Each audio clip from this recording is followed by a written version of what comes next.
जेव्हा आपण ब्लाउजला अशा प्रकारची बॉर्डर येते तर इथे बघू शकता एक साइडला पूर्ण आपली बॉर्डर आलेली आहे आणि एक साइडला थोडासा प्लेन कपडा आहे.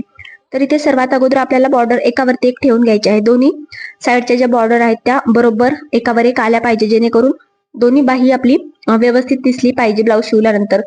तर बाहीचं सेंटर आणि बॉर्डरचं सेंटर अशा प्रकारे ठेवून घ्यायचं, जेणेकरून साइडला प्लेन कपडा येईल आणि बॉर्डर जी आहे ती आपली दिसती पूर्ण ब्लाउज वरती व्यवस्थित आली पाहिजे. त्यानंतर अशा प्रकारे कट करून घ्यायचंय आणि कटिंग केल्याच्या नंतर हे इकडून कट करायचंय. तर साइडला आता इथे कपडा नव्हता त्यामुळे मी इथे जॉईंट देत आहे. तर बॉर्डर एक साइडला आली तर आपल्याला जॉईंट हे कंपल्सरी द्यावेच लागतात, कारण की कपडा एक्स्ट्राचा इकडे या साइडला एका साइडला नसतो, त्यामुळे अशा प्रकारे जॉईंट वगैरे देऊन घ्यायचंय.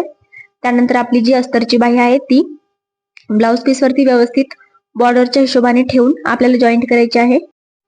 आणि ही बाही जॉईन केल्यानंतर तुम्ही बघू शकता किती छान प्रकारे बॉर्डर आपली आलेली आहे आणि खालच्या साईडने आपण कपडा शिलाई मार्जिन मध्ये जातो तिथे प्लेन आलेला आहे.